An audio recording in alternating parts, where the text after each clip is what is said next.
We're going to go ahead and get started. Thank you, everybody, for joining tonight. My name is Shane Brewer, and I work for the development team for the World Affairs Council of Greater Houston. Like I said, we appreciate you all for joining. This evening, we're going to talk a little bit about Mongolia and the trip that we have upcoming in 2022. It sounds like a very exciting offering, and I know if you all are like me, I look forward to traveling in the upcoming year. So hopefully this might stick out as an option for you. And if it is, we look forward to facilitating that and making it a good trip for everybody. I would ask just to cut down on any crosstalk or anything, that while the presentation is going on, we all try to stay muted. If you do have any sort of question, there will be a portion of time at the end to ask questions. Just make a note of it, and we'll make sure that we get to you. And if there's nothing further, Elise, you have the floor, and I will sit back and listen. Thanks, Shane. Hello again, everyone. My name is Ilyas. I'm located in Jersey City, New Jersey, actually. I'm calling from there. And of course, the scenery behind me, that is not Jersey City, New Jersey at all. That is Mongolia, the blue skies and green steppes of Mongolia. I am with Tourcom and my tour operator company. We organize the trips for World Affairs Council of Houston since 2007, actually, so for quite a number of years now. And I'm glad to see all of you joining here, and I hope you will enjoy the presentation and we'll decide to go on the trip, possibly. It's going to be a very interesting trip. It's going to be in August, which is absolutely the best time to go there. That is Mongolia. Now we will see when the presentation starts. It's located in the middle of Asia, a little bit to the north of China, between China and Russia. And the weather, the climate is not that suitable to go there at any time of any other time of the year. So July and August are the best times to visit Mongolia, the steppes and the desert. Now I will share my screen with you, and we will start with the presentation. And let me see here. 1 second, please. It is coming.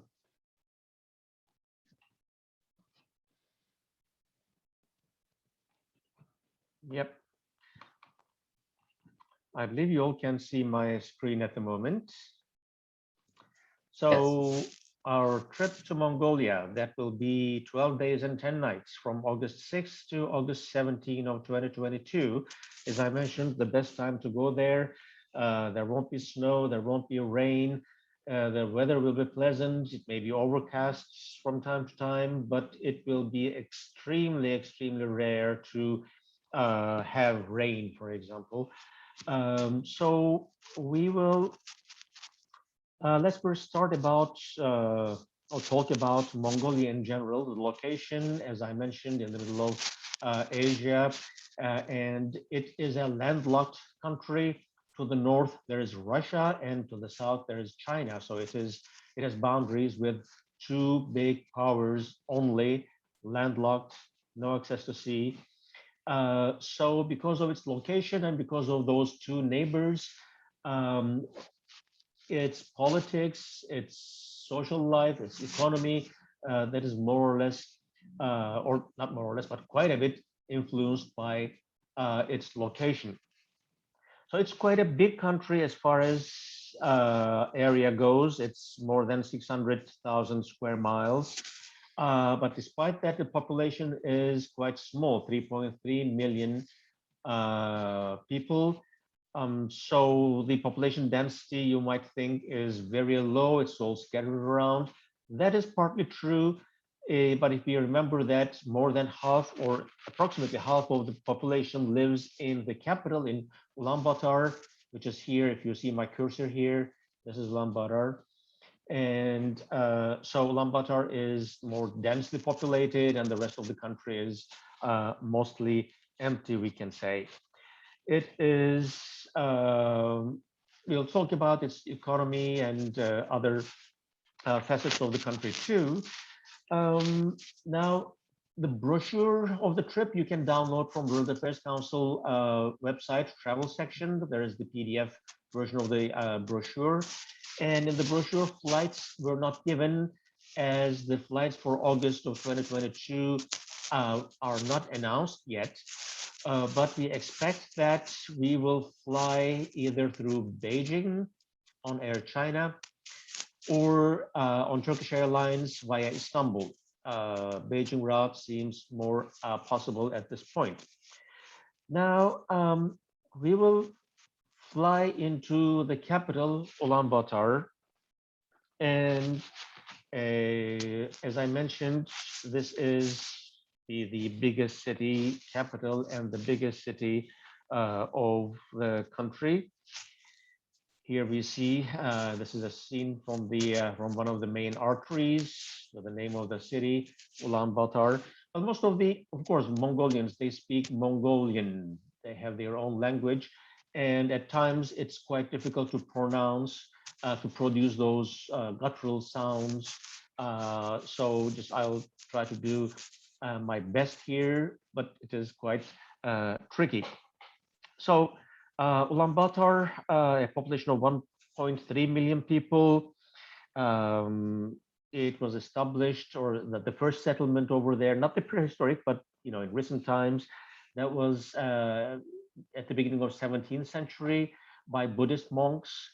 Let's see a kind of an aerial view of the city here. These are the main arteries, the main boulevards of the city.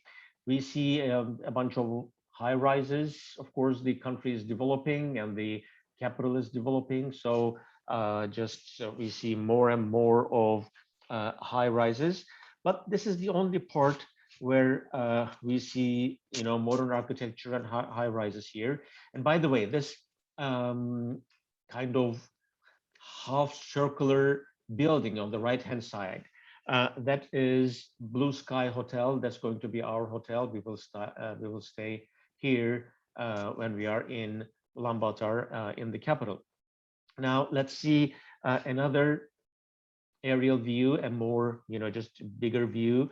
As you see, the center with high rises and new residential developments, but it is surrounded by Ger neighborhoods. So there is kind of a belt of Ger neighborhoods. When I say Ger, G-E-R, if you haven't heard of that name, these are those, you see these white tents, they are called Gers. We may know them as yurts. Yurt is the Turkish version, Ger is the Mongolian version. That is the nomadic tent of Central Asia. And so the city of Ulaanbaatar, that is surrounded by these Ger neighborhoods. There are, private houses and, as you see, some kind of yards. And almost everyone has their own Ger, despite they settled or converted into a settled life around the city. They still carry their Gers with you. The remnant of the nomadic life, it is there. And here, from a different perspective of those Ger neighborhoods, those Gers, well, if you join the trip, you'll be very familiar with them. We will be staying in them most of the time in the camps outside the capital, Ulaanbaatar. Now, when we arrive Ulaanbaatar, the capital, of course, just I showed you our hotel immediately in this, just the real center of the city, in the center of everything. And just in front of our hotel is the main square. This is the Genghis Square, or Shukbatan Square, that is called. Around the square, almost all the prominent buildings and important buildings of the city are located. We see the government palace to the right up over here, and there are other ministerial and business buildings around. And this is uh, where most of the activity um, of the city is. As you see, there is some, that there are people over there enjoying themselves um, in good weather. Here, a different view of the government palace. And as we come close, the main attraction here is this is an evening view. And as we get closer here, the main attraction sitting in his throne in the middle is Genghis Khan. I'm sure you heard of him, the very well-known Mongolian leader, Mongolian Khan meaning king of 13th century, and is flanked by two of his generals on horses. Now, this reminds us of the history of Mongolia, its past. Now, this nomadic ethnic group that um, first we know of them from 9th, 10th centuries onward. There are no written documents from Mongolians themselves, but via documents of the Chinese, we learn about these nomadic cultures and nomadic tribes.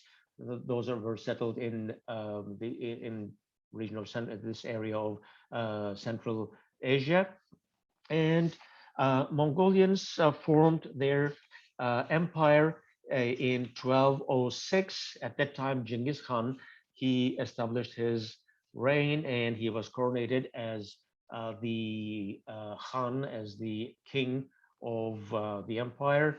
And Mongolians were the first in history that formed the biggest contiguous land empire from China all the way to Europe, to the northern Black Sea.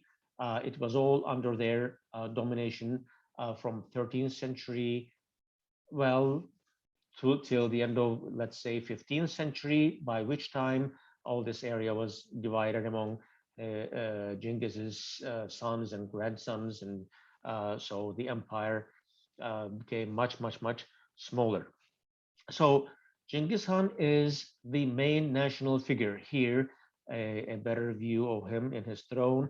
And this is actually what we are going to see, a picture of him that was made in at the beginning of 13th century, around 1230s, that was commissioned by his grandson, Kublai Khan.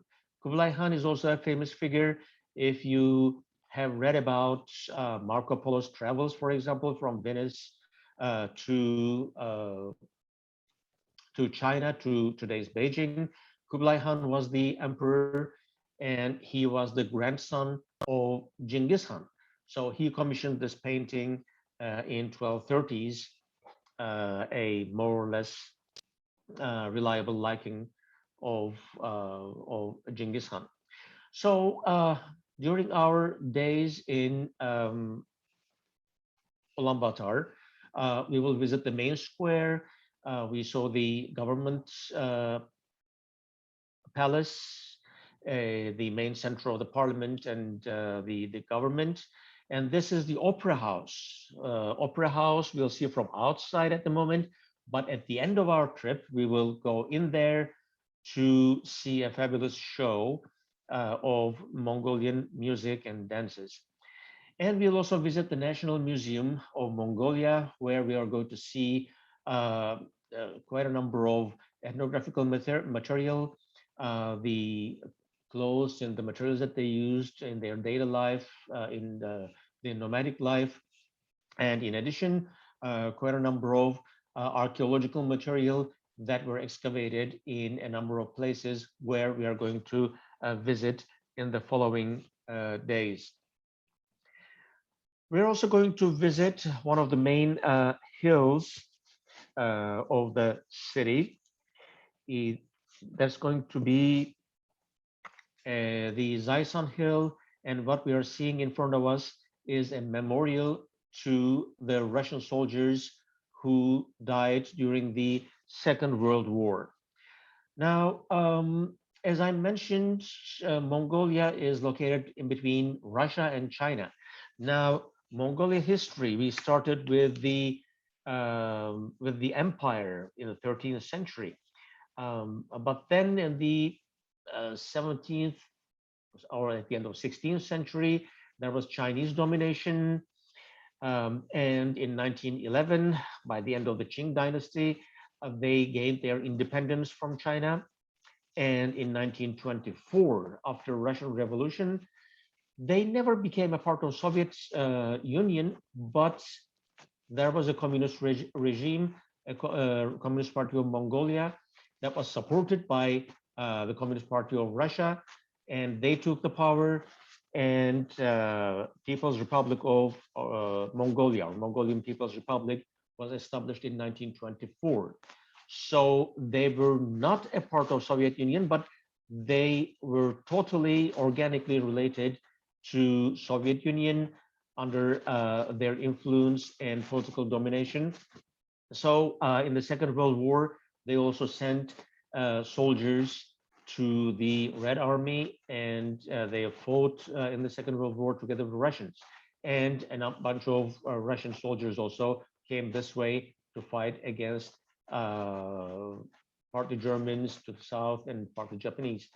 So this monument was erected in true Soviet style with mosaics inside, telling the story of the People's Republic of Mongolia and how they fought valiantly in the Second World War. So another aspect of Mongolia is it's the population, most of the population is Buddhist. Buddhism entered Mongolia well, by 10th, 11th centuries. And today, about 50% of the population openly say that they are Buddhists, but about 30, 35% of the population say they don't have any religious affiliations. But it is a mixture of Buddhism and the shamanism, the shamanistic beliefs of the nomadic Mongolians that comes all the way from past. So Ulaanbaatar is also a center of Mongolian Buddhism. What we see here is the main Buddhist temple and the center of Buddhism. So we are going to visit the temple, and we may try to arrange some meetings with the prominent Buddhist leaders and priests over there to get some information about the Buddhism and the development of Buddhism in Mongolia. Of course, during the People's Republic of Mongolia times, Buddhism was totally suppressed as other religions were, and these temples were not used, and some of them in the countryside were destroyed, and some of them were used for various other purposes. So we see here the surrounding area, and what we see here is you see these circular or cylindrical things. They are prayer wheels. If you have ever been to a Buddhist temple, there are the prayer wheels on which the prayers are written, depending on the country. It can be in Sanskrit, it can be in Chinese, it can be in Mongolian here in this case. And you come here and you just turn the wheels, and that counts as reciting the prayer. So that is the local Buddhist tradition, and we will see examples of that in other places or other temples that we are going to visit also. So these places will be our main locations, will be the main locations that we are going to visit in the capital, Ulaanbaatar. And in the next day, we will leave Ulaanbaatar and we will drive a little bit to southwest to Bayangobi. This is an area out in the steppes. And now this is what it looks like more or less. Bayangobi with mountains, and there are small sand dunes. Now, when you hear Gobi, this is not the Gobi Desert. Gobi Desert is all the way to the south, and this is we are around Ulaanbaatar, the capital, to the north. So it's more mountains and the steppes are in this area. And so the dunes here are, they are as nice as they are not the dominant features of the geography. And we see here in the front the Ger camps. We will see them in more detail in a short while. What we are going to do here is we are going to visit a number of historic monasteries up in the mountains. These are two of the oldest monasteries in the country. They are very small, but they have historic significance in the history of Mongolia, and located a little bit uphill in the mountains. So we will need to walk a bit, hike, not a steep hike, not a steep climb, but still just we're going to have to walk to reach these locations.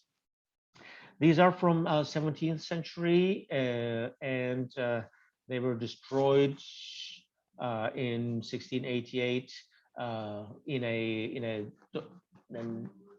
conflict between the local tribes, local ethnical groups, and then rebuilt a bunch of other times.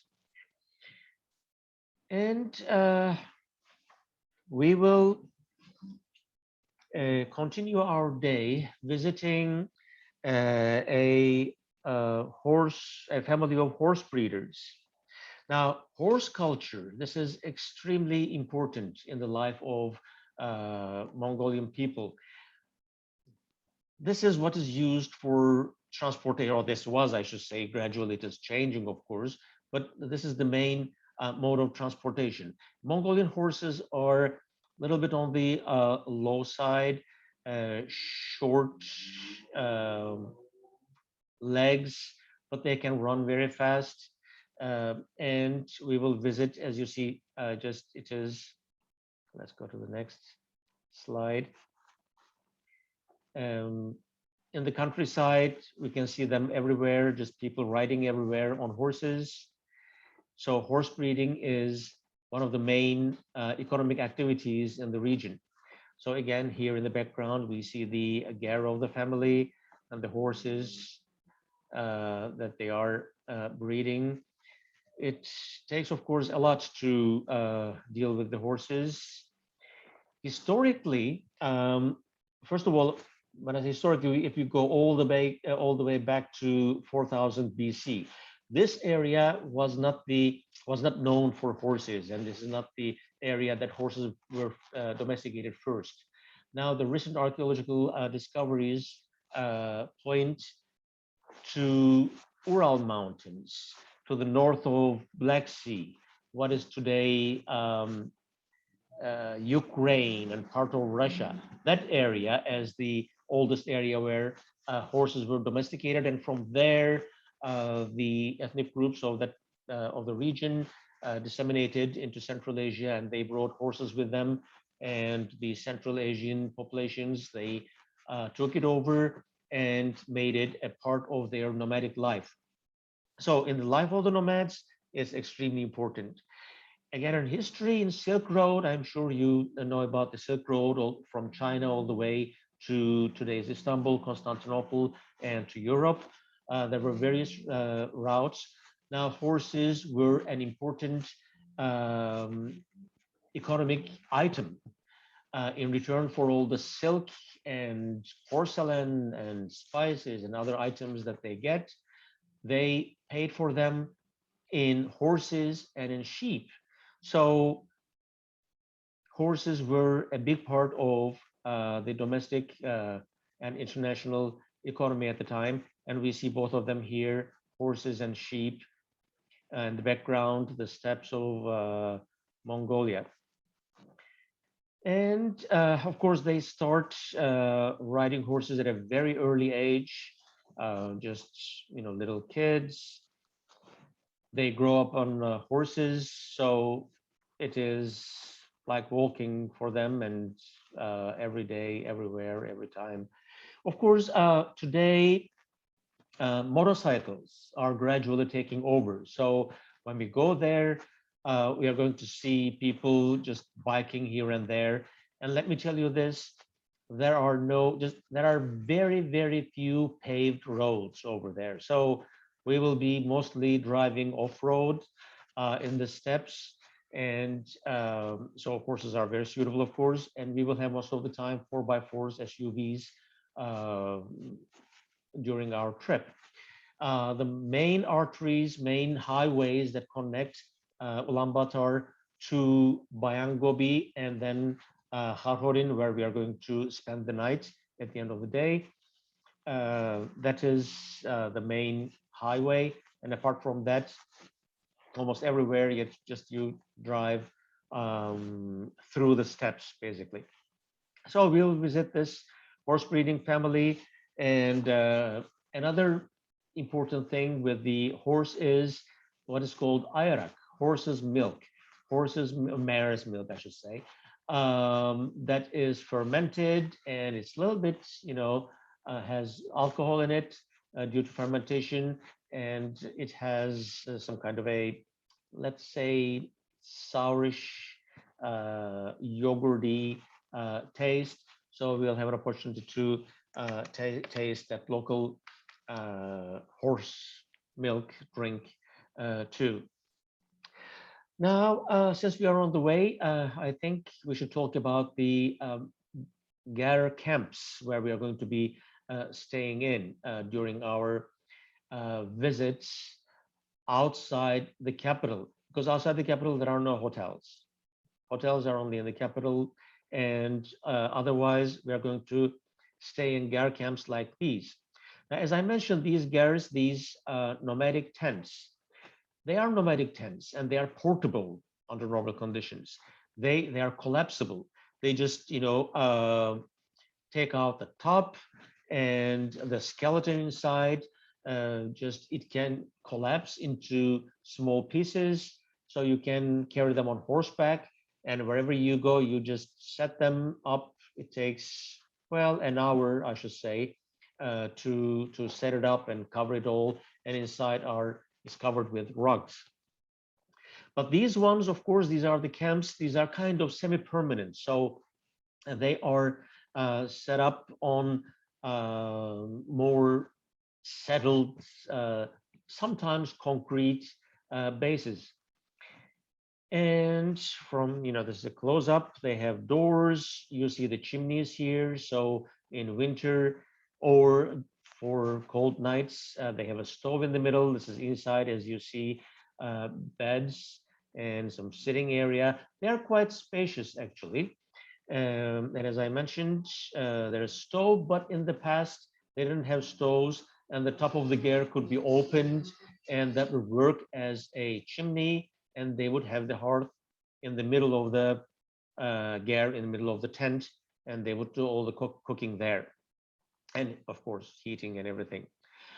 So this is a typical ger where we are going to stay at, and some of them have private, bathroom, toilet inside. Recently, they started doing that, but some of them don't in some GAR camps, and they have shared facilities, of course, separate for men and women. And so we'll have to, it's very close by. It's not a big area.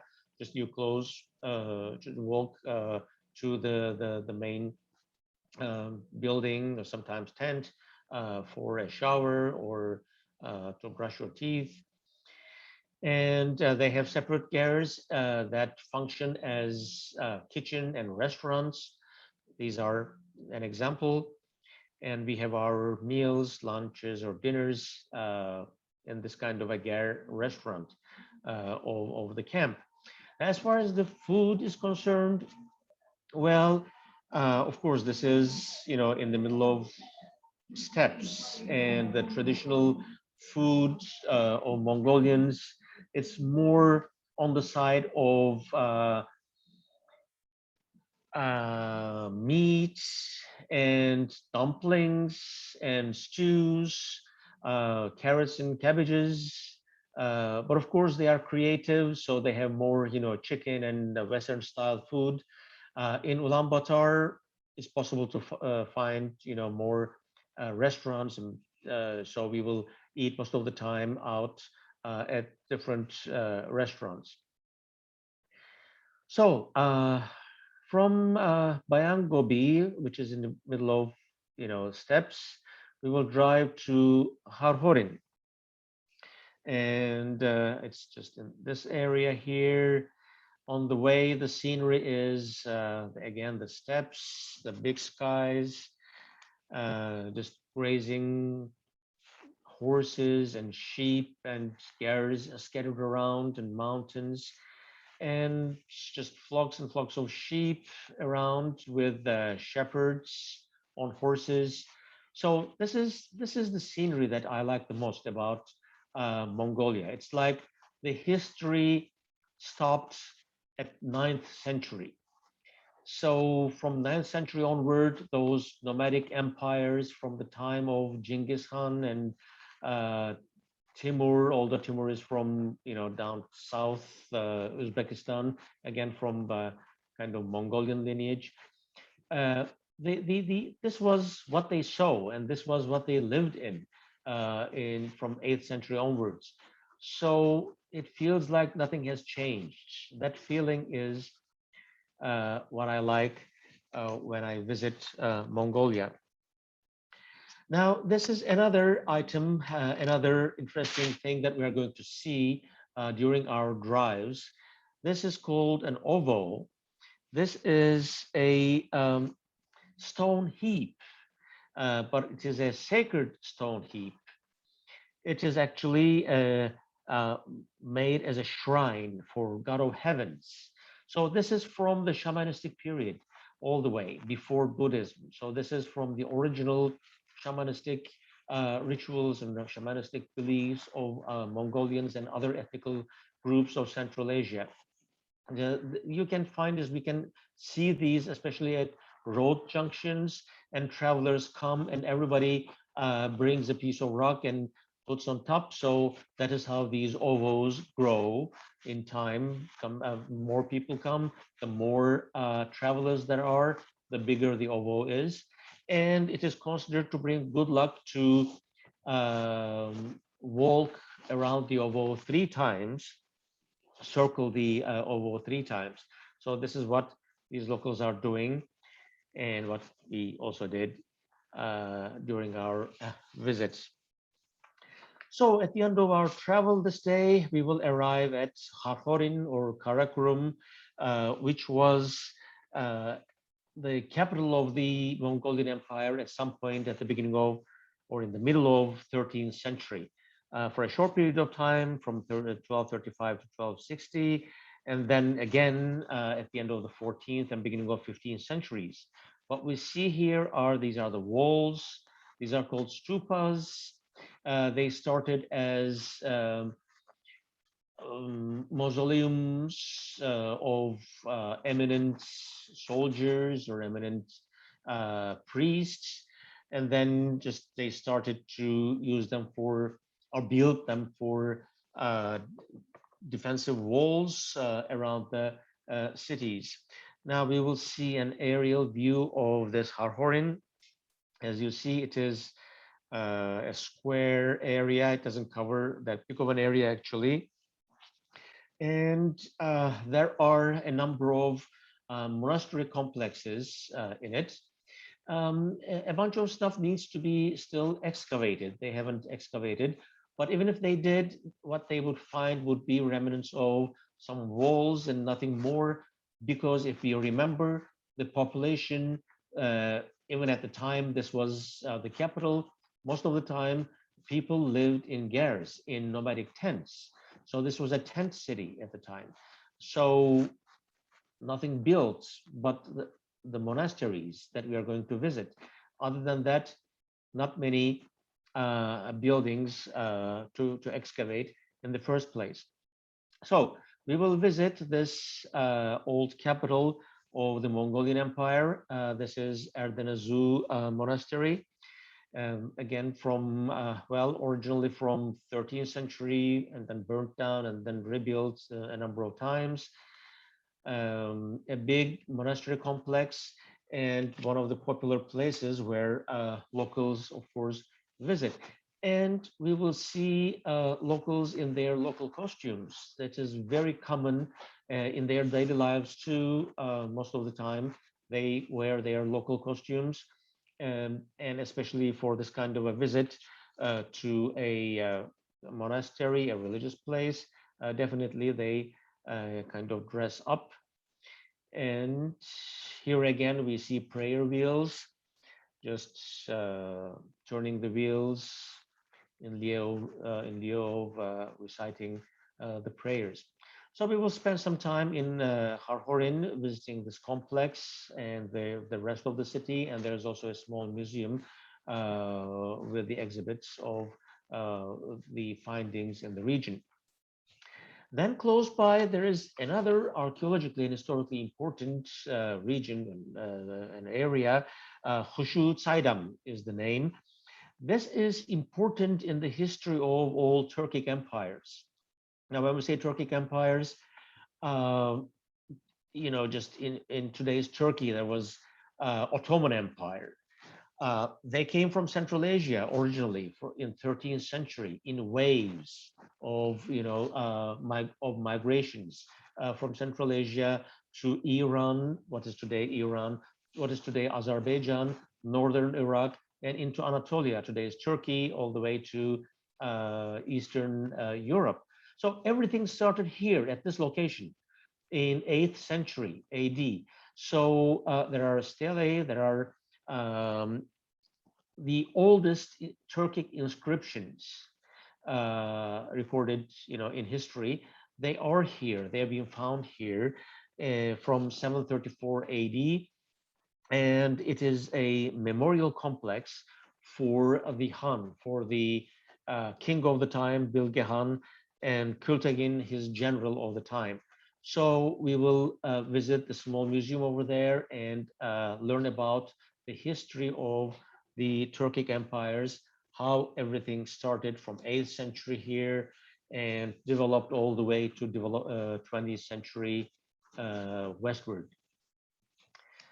So we will spend the night in Harhorin and then start our drive back to Ulaanbaatar, visiting, this is our way back, visiting Hustay National Park. Now, this Hustay National Park, which is close to the capital, Ulaanbaatar, this is important for mainly one reason. That is, here we need to bring our binoculars. Just of course, we will remind to those who sign up for this trip the items that they need to bring with them, but binoculars should take the first place for bird watching and for horse watching here in this case. These are called Przewalski's horses, or in Mongolian Tahi. They are accepted to be the only remaining truly wild horses in the world, which starting or in 2018, a DNA study showed to be not quite correct, but still they are truly wild horses, not the only ones, but truly wild horses. What I mean by that is not like Mustangs, for example, that are domesticated horses that turned into feral horses. They were not domesticated at all. And these were discovered by a Russian geographer, Nikolai Przewalski, who was originally Polish, actually, but working for the Russian Tsarist army at the time. And during his visits, he discovered the existence of these wild horses, and the horses were named after them. Now, as I mentioned, into the genetic tests in 2018 showed that the lineage goes back to horses originating from today is Kazakhstan. So that was the origination point of the horses. But what we see here, if we are lucky and if we have powerful enough binoculars, are the wild horses um, that we can see. So from Hustay National Park, we will drive back to Ulaanbaatar, and then our destination will spend the night in Ulaanbaatar, and the next morning we will fly down south to Gobi. Now that we have again the map of Mongolia in front of us, to the north are mountains, in the middle are steppes, and to the south are the desert area. So this desert area is Gobi, which is to the west of Inner Mongolia of China and a little bit to the north of what is today's Xinjiang area, the problematic area of Uyghurs in China. So immediately to the south of this border is that Xinjiang area of China, and to the southwest is the Taklamakan Desert. So this is a desert belt from east to west, more or less starting to the west of the Wall of China, the Great Wall of China, coming to Inner Mongolia, to Gobi Desert, and then to Taklamakan, a belt of deserts. And to the north are mountains, as I mentioned, and steppes in the middle. So we will fly down south to the Gobi area. The name of the small town is Dalan Zakat. We will fly there. It's a short flight, relatively, but as you see, the scenery changed totally. This is not steppes anymore. We are in a desert area. When we say desert, of course, not necessarily a sand desert, which we are going to see too in a short while, but this is more of a, just plain earth desert. And we have our SUVs, just will drive, and we will reach at the scenery of flaming cliffs. Now, this is geologically important. These cliffs, their formation goes back to about 70 million years ago, and they were discovered to be an important area for dinosaur fossils.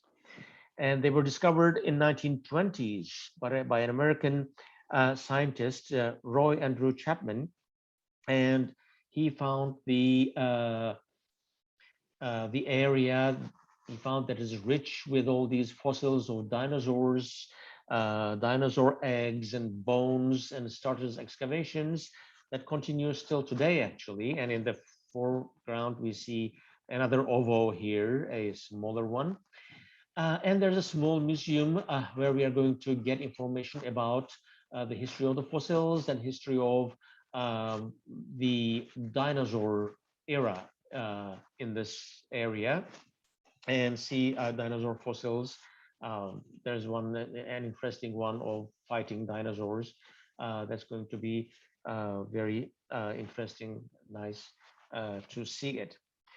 And this is our Gare camp again. As you see, the scenery is quite different from the Gare camp that I showed you previously. This is like another planet, just this might as well be on Mars. So that is also, just an appealing part of the trip, this atmosphere and the scenery. After spending the night, we will drive more down south into Gobi proper, into the sand dunes, Hongorin sand dunes. And these are, they run these sand dunes, they run for about 200 kilometers. And the Gobi Desert is partly these sand dunes and partly a brushland and partly just plain soil and rocks. So this is the sand dunes we will walk into. They are really impressive. If you have been to other sand dunes, Sahara Desert, for example, can be comparable to this. really impressive. And of course, where there is desert, there are camels. So we'll meet with the local camels. Now, the camels, if you have noticed, they are different. These are Bactrian camels, as opposed to dromedary camels of the Middle East. In the Middle East, the camels have one hump. They are called dromedary camels, whereas the Central Asian camels are called Bactrian camels with two humps. So if you want to ride a camel, just you will sit in the middle of two humps, and just here is our group riding the camel. Just we will have an understanding of the caravans of the Silk Road, how they covered all these distances all the way from Beijing to Isfahan of Iran, Constantinople of the Byzantine Empire. So it is really nice to have that feeling how uh, they traveled in those times. So we'll have our camel ride, and we will visit a family of camel breeders. They also live in their gars, in their tents. This is one of the families that we visited in one of our previous trips. They'll welcome us. We'll visit them inside the ger. This is just one area for the whole family. Of course, the size of the ger may change depending on the size of the family. It's a couple. They have all their furniture, beds, and everything. This is the whole family. Family, husband and wife, and 7 kids sharing the ger. Of course, just when you see the family, just questions come to mind. I mean, they are living kind of in the middle of nowhere. What are these kids doing? Do they go to school? How does it work? Does the Mongolian government provide schooling, at every location in the steppes and in the desert? So we'll have answers to these questions. And the kids are, yes, they are educated. They are going to schools. There are regional boarding schools, seasonal boarding schools. The kids go there and stay there for a number of months. And when needed, they come back to help their families with the camels, with the sheep, with the horses. So the economy requires this, and we will learn about all these details from our visits with the locals. So at the end of our visit in Gobi, we'll visit a number of other locations and another national park too. Then we will fly back to Ulaanbaatar, and we will drive to Terelj National Park, a little bit to the northeast of the capital, Ulaanbaatar. This Terelj National Park, this is again just where steppes meet the mountains. This is one of the Ger camps that we're going to stay over there, and the interesting activity that we're going to attend over there is a festival which is called Nadam. Nadam is the main festival of Mongolians. Now, the main Nadam, there is a big countrywide, nationwide festival that is held in the second week of July every year. But apart from that, there are local Nadams that are held at different times in July and in August when the weather is good. So we'll attend one of those local Nadams where they have competitions of their ancestral sports. When we say ancestral sports, what are important to Mongolians? Archery. This is, of course, they are good at it, and this is one of the important things. And these are folk dances and folk music we are going to see and listen to. And as sports go, horse racing, of course, with Mongolian horses, and wrestling, of course. So we will attend this local festival, and we will see the sportsmen, the competitions, and listen to the music, and see the dances, and spend our afternoon in the region and spend the night over there.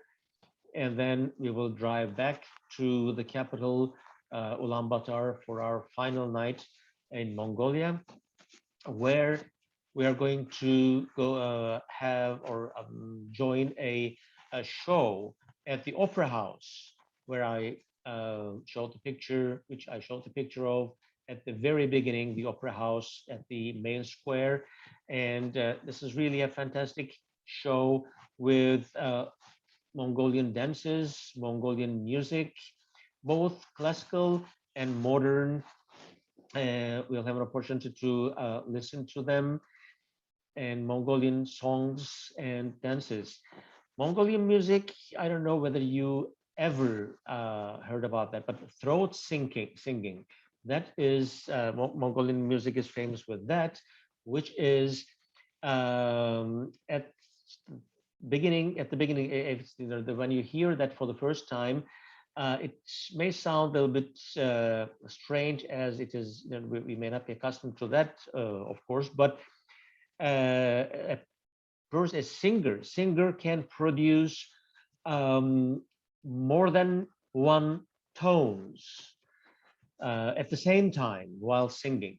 So that is really a difficult thing to do, and the result is really extremely interesting. So in our final night, we will attend this show, and then that will be the end of our trip, and we'll fly back home on August 17th. Now I will stop sharing my screen, and let me just activate.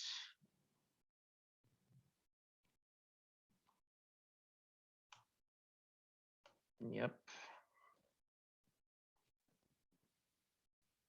And here I am. So this is our trip to Mongolia, and I hope you thought the country is interesting. There are, of course, other details that I haven't mentioned. This being a World Affairs Council trip, we generally arrange various meetings with either at universities or with NGOs, or if possible, with the US Embassy over there, and an embassy visit where possible, or again, if possible, with the foreign ministry of the country that we are visiting. So depending on the conditions and depending on the size of the group, and especially the conditions of COVID, of course, we will try to arrange and include various meetings during our time in the capital in Ulaanbaatar. Now, as far as COVID is concerned, well, this is a small country, and with 3.3 million population, it is totally possible for everyone to stay more than 6 feet apart. So COVID is not much of a problem. Mostly the population is vaccinated in the first place. And by the time that we are going to be going there in August of 2022, hopefully this will not be this big of a problem, we hope.